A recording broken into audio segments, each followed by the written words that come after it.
Welcome to കലവറ. ഇന്ന് നമ്മൾ ചെയ്യാൻ പോകുന്നത് ചെമ്മീൻ ഫ്രൈ. അതിനുവേണ്ടി എടുത്തിരിക്കുന്നത് 300 ഗ്രാം ചെമ്മീനാണ്. വലിയ ചെമ്മീനാണ്. ചെമ്മീൻ ക്ലീൻ ചെയ്യുമ്പോൾ ഞാൻ പറഞ്ഞിട്ടുണ്ട്, ചെമ്മീൻ്റെ മുകൾ ഭാഗം കണ്ട് ഇങ്ങനൊന്ന് കത്തി കൊണ്ട് വളർത്തിയിട്ട് അതിനകത്തൊരു കറുപ്പ് കാണും, അതെടുത്ത് കളയണം. അല്ലെങ്കിൽ ചിലർക്കത് വയറിന് പിടിക്കില്ല.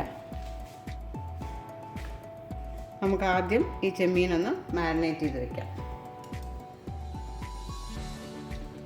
1.5 teaspoon ginger garlic paste, 1/4 teaspoon മഞ്ഞൾപ്പൊടി, 1 ടേബിൾ സ്പൂൺ കാശ്മീരി മുളക് പൊടി, 1/4 ടീസ്പൂൺ കുരുമുളക് പൊടി, 1 ടീസ്പൂൺ നാരങ്ങാനീര്, ആവശ്യത്തിന് ഉപ്പ്.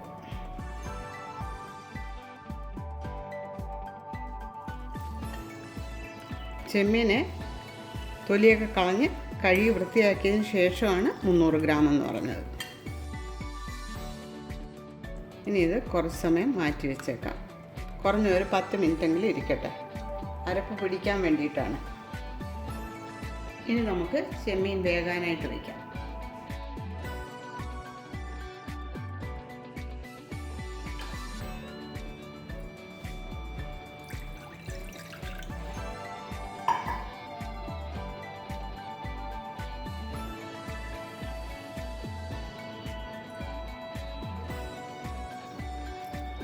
ഇത് വേകാൻ ആവശ്യമായ വെള്ളമാണ്.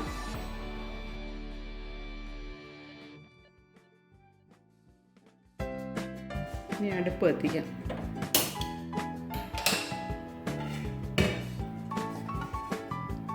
അടച്ചു വയ്ക്കാം. ഒരു മീഡിയം ഫ്ലെയിമിലിരുന്ന് വേകട്ടെ. വെള്ളമൊക്കെ വറ്റി. ഞാനൊരു 1/2 കപ്പ് വെള്ളമായിരുന്നു ഒഴിച്ചത്.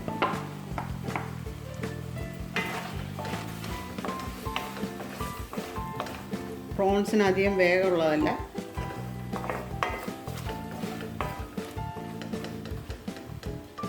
വെളിച്ചെണ്ണ 1.5 ടേബിൾ സ്പൂണാണ് ഒഴിക്കുന്നത്.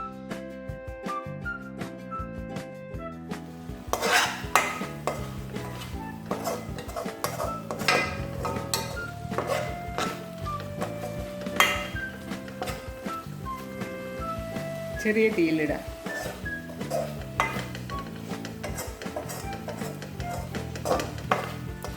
ഇനി ഇതിലേക്ക് 1/4 ടീസ്പൂൺ ചതച്ച കുരുമുളക് പൊടി, ആവശ്യത്തിന് കറിവേപ്പില.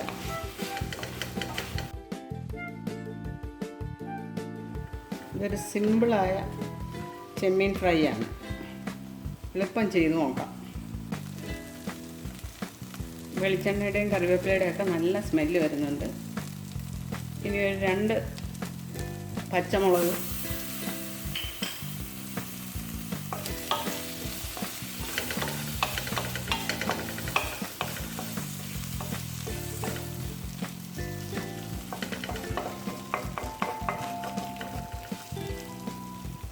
നമ്മുടെ ചെമ്മീൻ ഫ്രൈ റെഡിയായി. ഇനി തീ ഓഫ് ചെയ്യാം. എൻ്റെ പുതിയ വീഡിയോസ് കാണാൻ വേണ്ടി നിങ്ങൾ സബ്സ്ക്രൈബ് ചെയ്യണം. അതുപോലെ തന്നെ ഷെയർ ചെയ്യണം, ലൈക്ക് ചെയ്യണം, കമൻറ്റ് ചെയ്യണം. പ്ലേലിസ്റ്റും അതുപോലെ സജസ്റ്റഡ് വീഡിയോസും കാണാൻ മറക്കരുത്. Thanks for watching this.